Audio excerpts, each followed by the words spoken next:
All right. Can everyone hear me in the back, or do we need more volume here? All right. All right, thanks everyone for being here. I am Mike Saunders, hardwater hacker, principal consultant for Red Siege. Today we're going to talk about Web App 101, getting the lay of the land. Oh, hey, turn the clicker on. So, disclaimer, if you came here to find out about technical attacks like how to do SQL injection and cross-site scripting and XXE and stuff like that, I'm sorry, that's not this talk. I'm not going to be talking about that. So, this is talk about process, about enumeration, things like that. So, just know that that's what the talk is about. So, why am I giving this talk? How many of you are new into web app pen testing? Okay, a lot of hands. How many of you have started testing an app, found something that was ooh shiny, went down the rabbit hole, and didn't make it out the other side? Yeah, and it still happens. Like, I'll tell you, it happens to me. So, when I got into web app pen testing, it started out with getting a copy of Web Inspect and go forth and scan websites. And that's what I did. And I wasn't really given any direction on what I'm supposed to do, how web app pen testing works, nothing. And so I would stick a site in Web Inspect, and it would spit out a report. And eventually, I started, thinking that this is ineffective. I'm not doing a good job. There's got to be more to this. And I started getting into doing some manual testing, using derp, something like that, to do my testing. And that's what would happen. I would start enumerating a site, and I'd find that one request that just looked juicy, and I'm like, that is SQL injection for sure, or that is IDOR, or whatever. I'd see it, and I would get lost. I would spend so much time on that thing that I would forget that I needed to test other things. And then the end of my time period would come, and I'd be like, I have not scanned everything. This is not good. And I didn't know how to not do that, how to not get ooh shiny. And I had a chance to go to Sec 542 from SANS. I took it from Kevin Johnson. And that was a complete turning point for me. And not because of the technical things I learned, because at that point I had a pretty good understanding of testing the vulnerabilities, testing for them, identifying them, how they worked. But I learned about process, how to effectively plan out and execute the engagement so you don't get ooh shinied, so that you get through your inventory, you get all the way through your scope, and you can do an effective test. And so that's what I'm trying to do here, is distill some of what I learned there in a week-long class into this talk, so hopefully you have some tools that you can use when you go back to your job and start doing testing.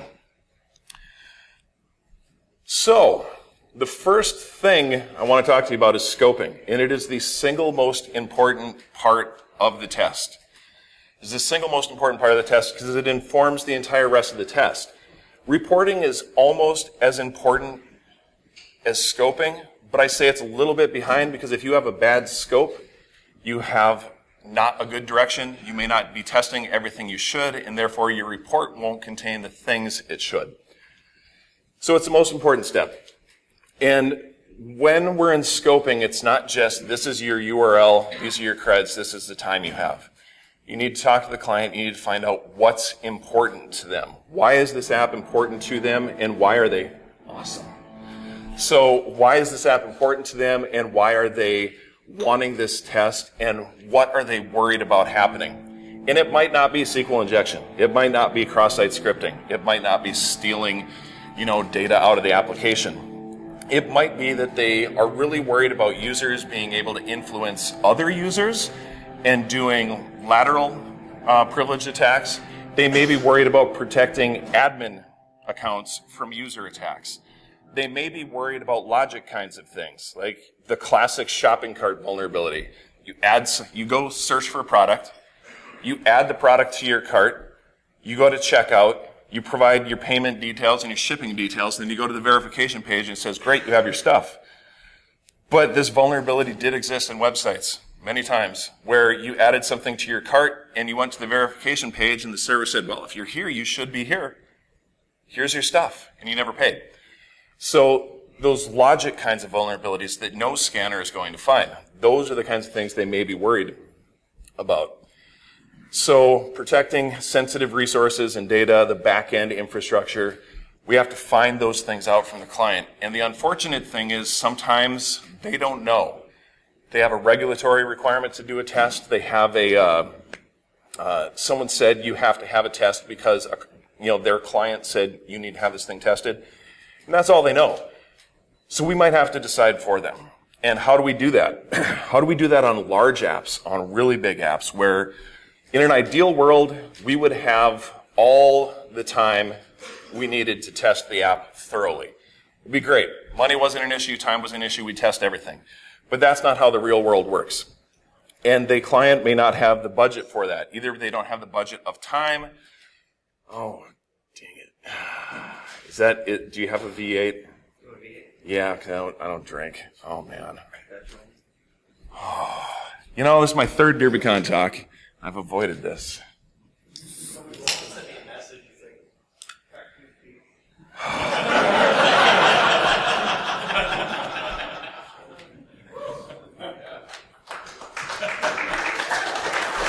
It's not bad. It's like soup. No, I did not say that at all. So, where was I? Oh yeah, client might not have the budget, either a budget from time or a budget from money. So we need to figure out how we can do an effective test within the budget of the client, what they can do. And so we start asking them, what is important? Where are the high impact functions in your application that, if they were abused, have the highest impact, whether that's financial risk, whether that's data being stolen, whether that's people being able to take over other people's accounts. We ask them, where are those important things in your application? Yeah, it's really not bad. It's a lot better than I thought. At least you're healthy. That's right. Vitamin C and all kinds of vegetables. So, for example, at a previous job, we had this app that was not just an app. It was like 6 or 7 apps in one. And after talking to this team about their app, my team got together and said, how long do we think this is going to take? And we came up with 4 to 6 months for 2 people. So that's 8 months to a year for one person to test one application to get through everything. I can tell you, I don't want to spend that long looking at one app. The client doesn't want to wait that long because they need to get this app launched to support business needs. So what do? We sat down with them and we asked them where are the areas that, if they were exploited, would have the highest impact. And they didn't understand it at first, so we had to give them some scenarios, help them understand what happens. This app happens to process over $1 trillion of transactions every year. It does things like we get paid in rubles because we're a global company, but it's advantageous for us to take our money out in euros because we have analytics that tell us right now the exchange rate is favorable. Let's do that. Or we just got paid. If we leave this money in the account one more day, we will make $50,000 in interest because our analytics say that's the way interest rates are going. So if I, as a malicious user, because we're not thinking about external attackers for this particular application, it was really internal threat, and that's something you need to identify too. We determine what if there's a disgruntled employee that either wants to harm the application or harm the company because they didn't get a promotion, or they want to move money to their own account because that's something that a user that got access to the wrong role could do. Once we explained those things, the light went on. They went, oh, okay. So now they put together a list of 15 things that are the highest risks to the application. And we, as a pen testing team, had thought about some of the areas that were needed to be focused on. And a lot of those things matched up based on what they told us. So you need to ask the client those kinds of questions and understand what's happening in the app. It's not just, what does your app do? What's the URL? All right, good. So other things that you need to focus on. Now let's just keep this until it's done. Ooh, shake it before you drink it all. So other things you might need to focus on. Let's say you got a .NET app.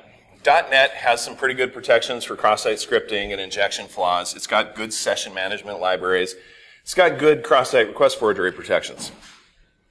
But if your client decides that they have written their own libraries for that, for whatever reason, that is something you need to identify and focus on in addition to whatever else is there, because Those custom libraries probably haven't been tested as much as Microsoft's have and are more likely to have issues. So ask that question. Along those lines of development, if this is a white box test in an ideal world, the client should be open to you and telling you things you need to know about the application to get the job done successfully.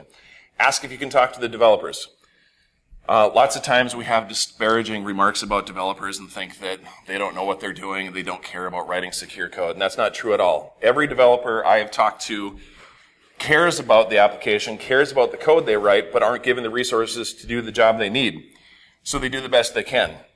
And they want to know if their app is secure. I've had them tell that many times, like, I want to know if this thing that I wrote is secure. Ask them where the skeletons are. Ask them what keeps them up at night about their code. Make sure you focus on those areas. And if you have development skills, maybe see if you can pull in a code review. Take a look at the code. You can find vulnerabilities beforehand, and you can verify exploitability in the code base if you find a flaw. If you don't have the ability to do that or don't have the time, ask if the client has done some kind of code audit, with some type of static analysis tool. Went through the code, found issues. Ask them if they've done that. Ask them what's been remediated. Look at those areas that are remaining. Now, as much as I love scoping, we do need to talk about actual testing. Oh, it's horrible. So what I do is I've got kind of a pre-authentication workflow and a post-authentication workflow. And some of those things cross over. In pre-authentication workflow, we're doing enumeration about the application and about the server. If you have a PCI client, they're probably going to want to know about this, so I always run SSL scan. I want to do an analysis on TLS. And I might use SSL scan. There's testssl.sh, TLS SSLED. There's a bunch of utilities out there, but you need to go out and do that kind of enumeration. And I use Nikto. It's been around a long time, and it still works. It tells me about default content I need to know about and report on. It tells me about common configuration issues I need to report on. It tells me about common header misconfigurations that I'm going to need to report on, where they're giving, you see the Apache server with like 2 lines of powered by included stuff, those kinds of things that we need to report on. I also use Nmap script scans sometimes. Those can be helpful. And then I'm going to do some kind of dir busting, which I'll talk more about in just a little bit. Look at the robots.txt file, because the administrator has said, hey, search engine, this is important stuff that I don't want you to index, which tells me that's important stuff I definitely need to look at. Sitemap.xml will tell you things about the site. Google Dorks. Google, get on your search engine if this is a public-facing application or if this is an existing code base or some type of commercial off-the-shelf application. Go out and do some OSINT on your app and find out if there are issues. Especially if this is an existing application, it's internet-facing, it's been indexed before. Oftentimes, an upgrade has been performed. And so that they can back out, they don't remove all the old functionality. Now, if you navigated every link in the application, looked at all the source, you might not find links to these resources, but they've been indexed in a search engine. You can go out there and look for those links in the application. You might have an auth bypass, or at least you found something that they felt the need to take out of the application that may have issues with it. Along those lines, the Wayback Machine. The Wayback Machine can be very good for you. We were just talking about this in a Slack the other day before I came here. Someone was testing this app, hadn't found much. They went to the Wayback Machine, archive.org, and they found a certain link in the application that they had not found through their enumeration. That link had vulnerabilities in it that were not in the entire rest of the application that were allowed them to get the win, whatever that vulnerability was. But they found it from the Wayback Machine. So add that into your inventory and part of your enumeration that you're doing. Talk about dir busting a little bit. So I like to use GoBuster. It's what I've been using lately because it's speed, and GoBuster is fast. It's really fast. You can queue up a lot of threads if your target will support it. You can get through big word lists pretty quickly. Downside is it is not recursive. So it doesn't have the ability to say, I found a directory, and then drop into that directory and perform the same search again, like Derby or Dirbuster will. So be aware of that you might need to have a process for identifying directories, dropping in, doing that again. I still like it because of speed. And I usually use the Dirbuster directory list 2.3 medium or directory list lowercase 2.3, depending if the server is case sensitive. It's a good starting point. It's a sizable list that has a lot of content in it that usually finds things, with the trade-off of not being so long to run. There's also some things like the Robots Disallowed project. I think the guy, Daniel Miesler, I think is his name, his last name.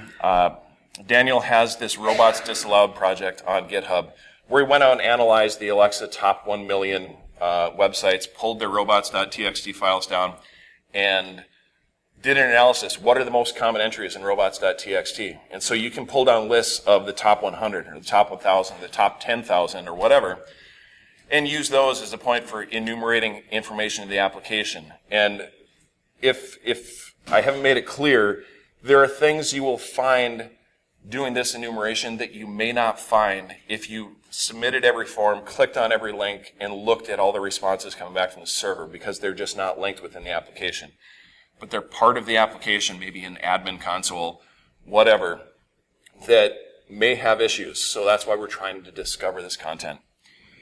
Along the same lines, Daniel has a SecList project that has all kinds of word lists, and in his discovery web content list, he has technology-specific lists. If you run across a Lotus Domino server, they do exist. You can find specific kinds of resources that are specific to Lotus Domino that help you understand that target, or Tomcat, or WordPress, or something else. Also, check for more than just directories. Check for content, so use the -x flag to specify your file extensions. And that might be, on an AS or .NET website, of course, ASPX or ASP or ASHX.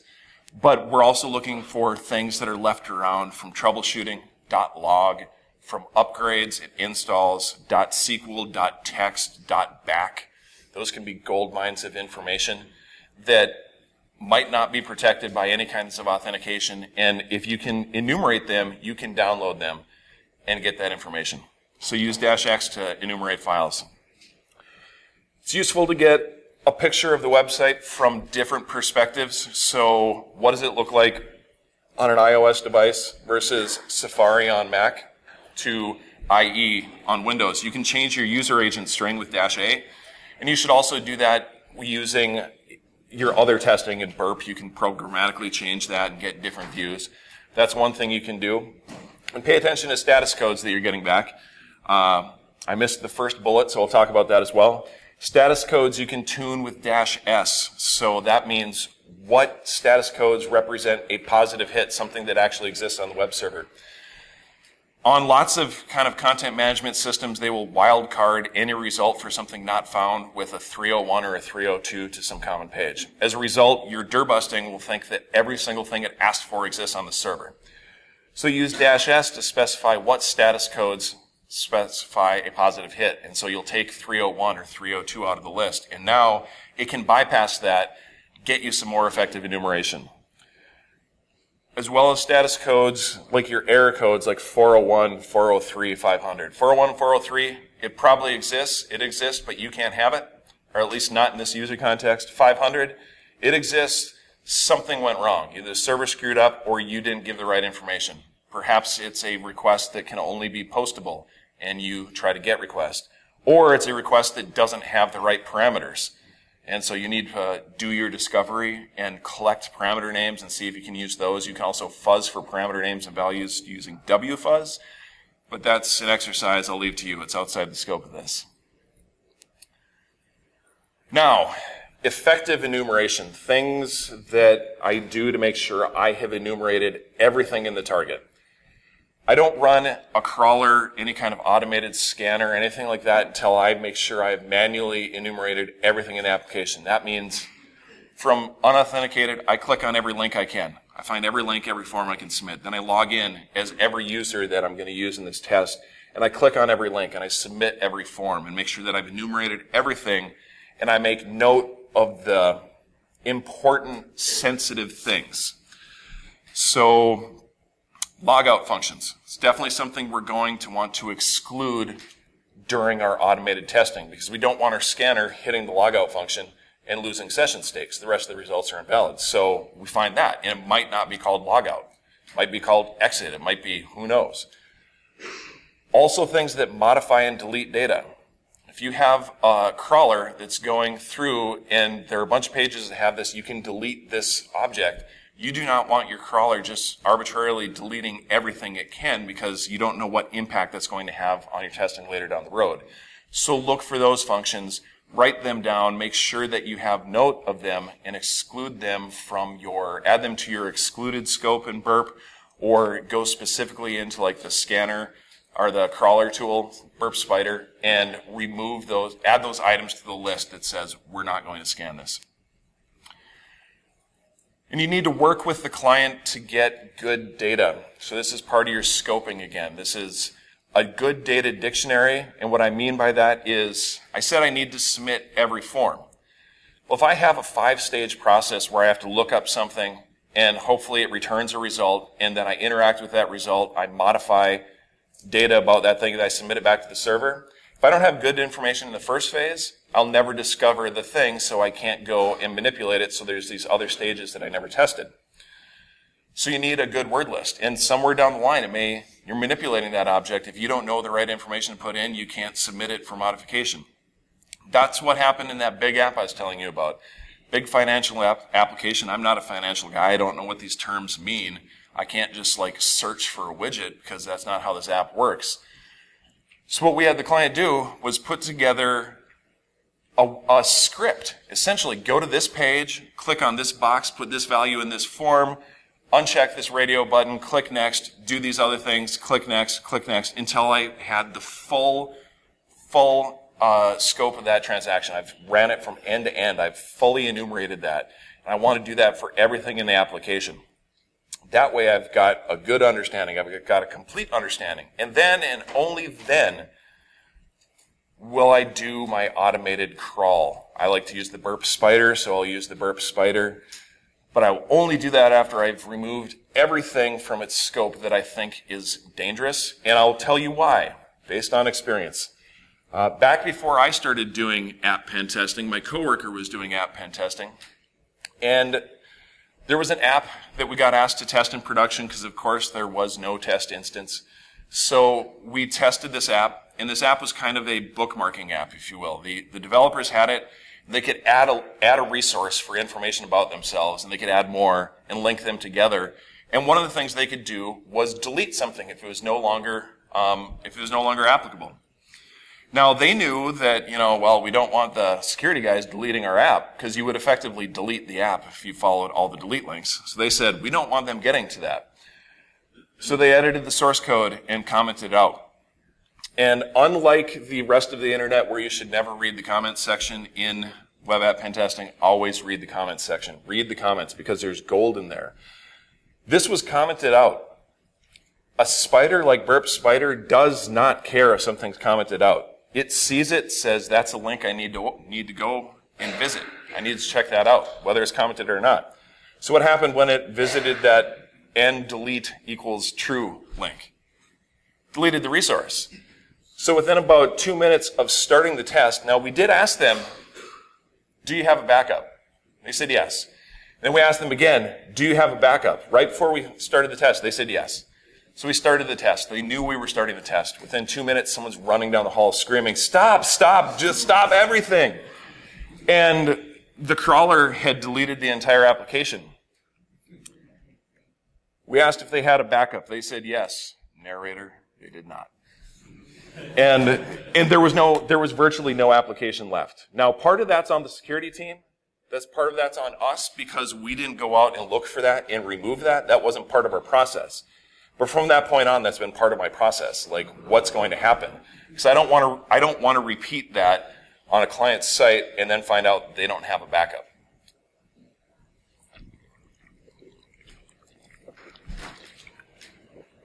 V8's kind of like soup, only worse. So now methodology. I told you I would talk about the methodology that I use. Now, one of the things I got from Kevin Johnson, Secure Ideas, if you don't know who he is, Kevin Johnson, was that you always have two windows open when you're testing. One is your browser window, and one is your proxy. And I can tell you that when I'm testing, the browser exists only to drive traffic to the proxy. I don't care about what's in the browser for the most part, because anything that's there I'm going to see in the proxy anyways. And then I see the things that are in comments. I see the things that are in JavaScript that aren't going to fire because we haven't met some condition, but I can see it there. So I always have two windows open, and I'm looking at every request, and I'm looking at every response coming from the application, looking for the comments, looking at the code, trying to understand what's happening. I'm making note of anything significant because at this point, I'm still not doing testing. I'm not doing cross-site scripting or SQL injection testing. That's a lie. I might do that, but trying to avoid the ooh shiny rabbit hole, I want to make sure that I know what I think is most important about this application, what is most sensitive, what is the most likely thing to work for me. So I'm doing the enumeration. Now, during this, always be enumerating because our dirbuster is only going to go so far. Eventually, there are going to be directories that it's not going to have in the word list. So once you find those directories, spin up another instance of your dirbuster, whatever you're using, in the background against that particular set of directories. Take a look at that. Are there any more results that you need to go review? Make sure your scope and burp is correct. Make sure you're not scanning outside of your scope, especially if you have a narrow scoped application. Like here is the site, but we're only testing this piece. If you can map out the other pieces and put them in your exclusion list, you won't hit those. Okay. Crawling considerations. Did you exclude sensitive content? I'll repeat this a bunch of times because it's important. Burp Spider can be very useful, and I find it to be very effective. There are things it does not find. I have heard reports that in version 2 there are things that the spider won't find, and because of the way it's working, it's never going to find because they've chosen to do that track. So make sure you are looking in the responses because you will find things in the responses that the spider is not going to find. Don't be Peter Wintering your client. How many have been using Burp a long time? How many of you have ever submitted some kind of application to your client as Peter Wiener? So for those of you that don't know, the spider can automatically submit forms for you. And it will now submit your Peter Winter from Winterville, Wisconsin with Winter Consulting as your name. It used to do Peter Wiener. And, whatever you're submitting, it should be, unless you're trying to be stealthy, should be tied back to you. So there's no question from the client, was this you? Like, what happened here? I don't know. If you're subcontracting, make sure that your name or your company's name is not in there. Make sure the people you're subcontracting for is in there. Another pro tip. The Burp Discover Content tool. How many have tried to use that? A couple of us. Tim, thank you. The Burp Discover Content tool can be useful, but it's like if a spider and dirbuster took a lot of steroids and had babies with some huge word lists, because it has this enormous amount of discovery it does, which can be good. It can find all kinds of things, and it has found things for me that I didn't know were there. The problem is, because of how much it tests for, on a site of any size, if you don't tune it properly, it will take forever. And I've never successfully tuned it properly to not have it take forever. So it's there, and you should know about it, but it may not be for you. It may not be the best tool. What is going on over there now? Is that static? Yeah. All right. Where are we? I'm going to go back up. I'm going to back up to this methodology because I forgot to tell you a story. So in this methodology, I am always looking at the contents and looking at the resources that are coming back from the server. I'm testing an application. In this application, I'm looking on the page. Everything looks fine from a user perspective, and there are user accounts and there are admin accounts in this application. And admins can add and delete new products, modify. They can add new product categories. They can delete whole product lines, and they can add users to the application or make a user an admin. I'm browsing as a user. In the browser, I see nothing except the few things that I can do as a user in the application. I'm looking at the response in burp, and I'm seeing this JavaScript, and like there's links to admin functionality. So here's this admin add user, admin modify user, admin delete user. This is not showing up anywhere in the browser, so I visit those links. I am an admin.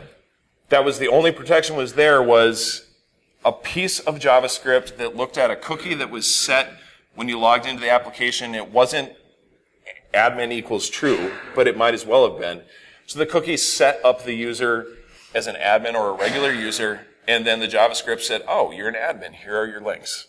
And I could directly bypass that, and I would not have found that because the crawler didn't find it, and I wouldn't have seen it in the browser. But I looked at the source code coming back in the response, and now, boom, I was an admin of the application. That happens. That is a real-world scenario. I ran into that more than one time. So that's why I'm always looking at those responses. I can't stress how important that is. Like the browser, it's great. It gets you to where you need to go, and that's all you need to use it for in a test. You can change the user agent string without even changing the browser, although sometimes, you need to use IE on Windows because Firefox on Kali or Firefox on Linux doesn't cut it for that particular app. But for the most part, the browser isn't the important thing for me. Forced browsing. So forced browsing is if I can request a resource directly without providing any authentication and the server gives me that resource, I have bypassed authentication. I have forced browsed. I discovered that thing. So how I test for that is twofold. One, if I'm sitting in burp in the repeater tab, I'm going to strip out the cookies. I'm going to send the response or send the request. I'm going to look at the response. Did I get requested to auth? Did I get a deny? What happened? But I will also do a programmatic approach. So go in burp, in the target tab, I will look at my target, right click on the target and select copy all links. And that'll copy every full link in the application. I'll paste that to a text file. Then I'll use some little script to feed that using curl and the -x flag, curl-sk-x, and feed it into burp. And now I can do a run, and I can look in burp, and I can see every response and whether or not I got requested or redirected to authentication or denied.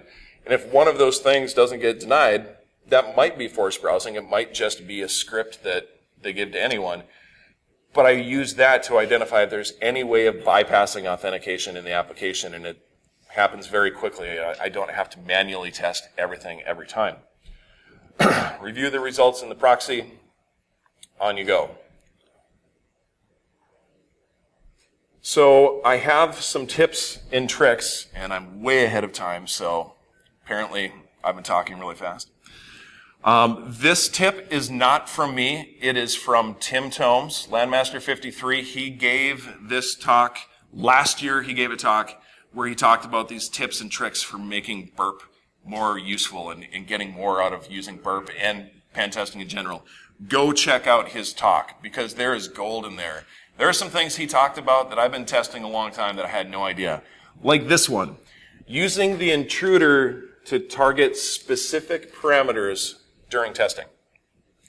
So normally if you just right click and send something to the scanner from the proxy or the repeater tab, it'll scan every parameter and it will scan all the headers as well, or a bunch of the headers. It's going to try manipulating cookies and the host header and other headers that are there.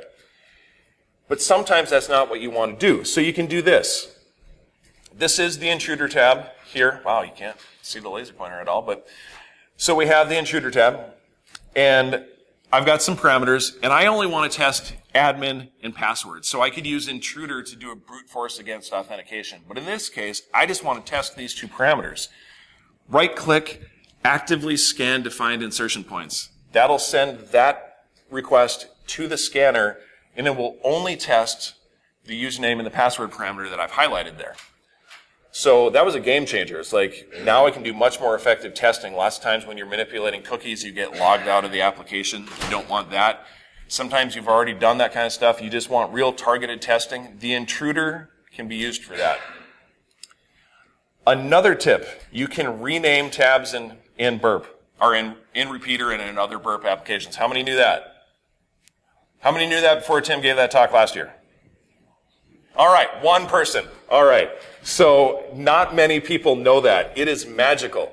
Because now, at the end of a test, I have hundreds of tabs sometimes of all the different things I've done. And I've got a notebook or a OneNote that says like SQL injection in 27, 55, 93. Cross-site scripting in 17, 26, whatever. And I've got this list. And I have to find that list because those are the things that are important and I want to know about. Now, you just double-click right there where the number should be.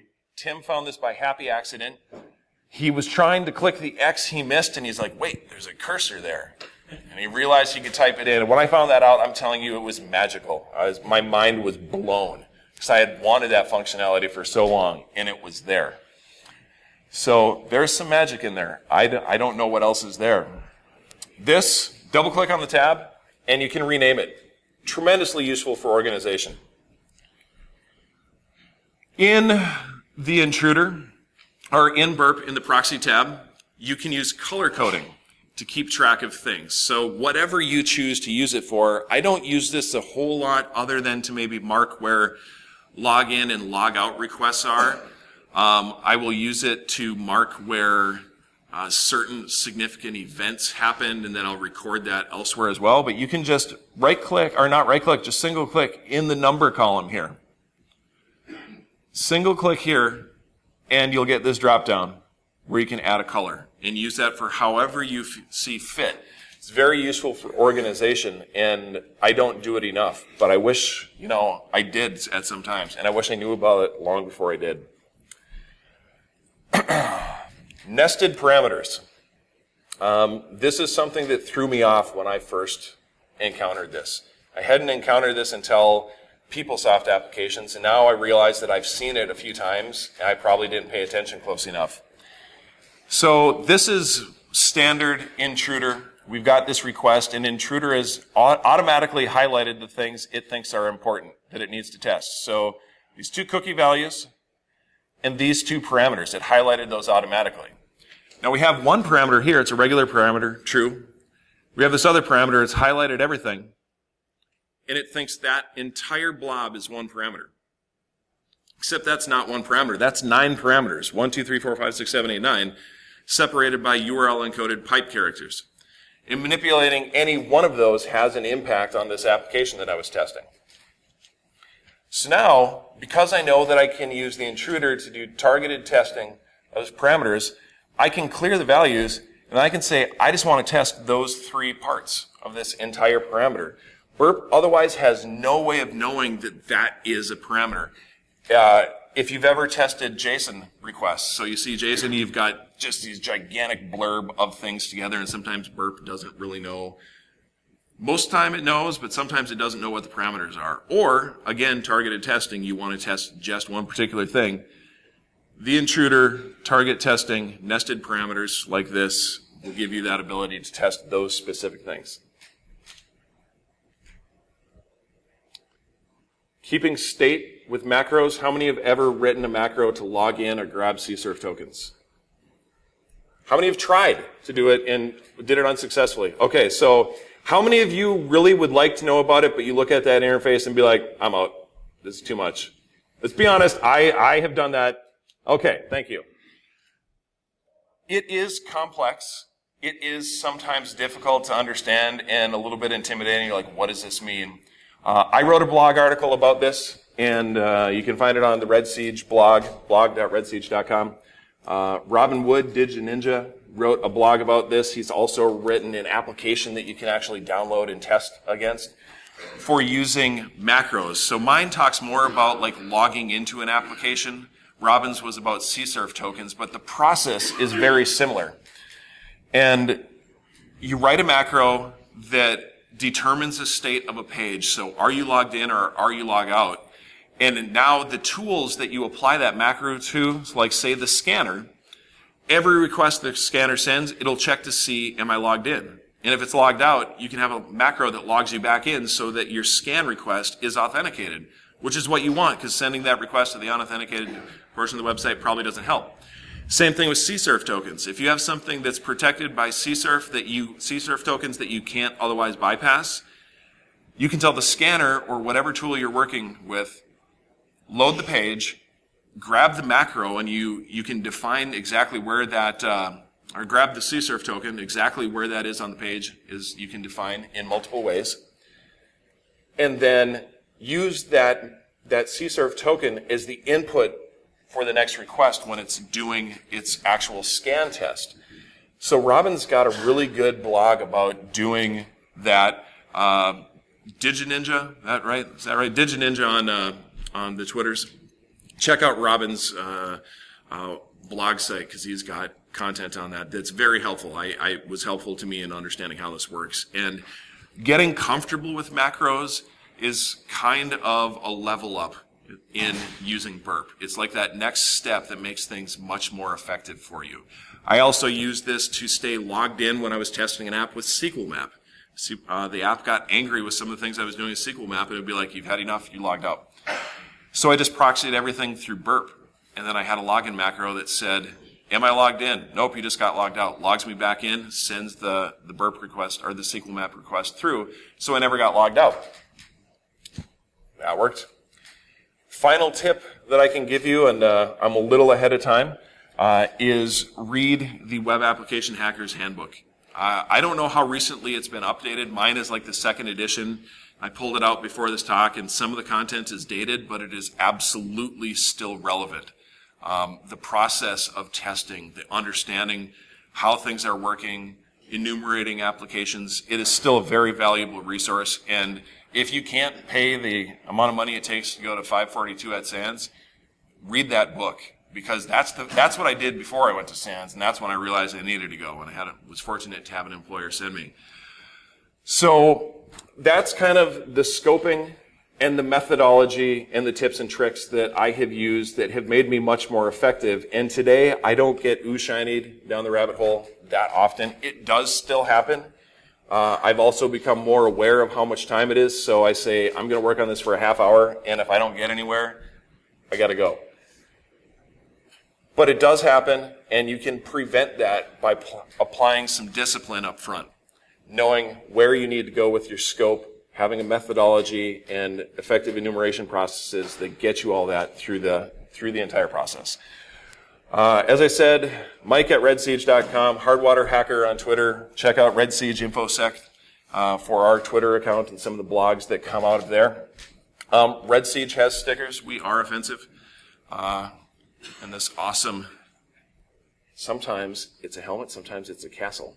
I didn't even realize it was a castle until Tim pointed it out yesterday. I've had this sticker for I don't know how long. I was like, what? We have stickers. Tim's back there. He has stickers. I believe he has some shirts. We have some I'm Offensive shirts and Make Their Hacky Hack Hack possibly. I don't know. That's pretty awesome. These slides, if you were taking pictures and you wanted to get a better copy of them, redsiege.com/WA101, you'll be able to download the PDF. With that, that's what I have. Are there any questions? Yes. So what happens if the company said, yeah, we have a backup, yeah, we have a backup? Oh, so the question was what happened for the company that, yeah, we have a backup, yeah, we have a backup? They didn't have an app after that because the app had deleted itself or our scanner had deleted the app. What did you find when you first started testing? Thank you. Thank you.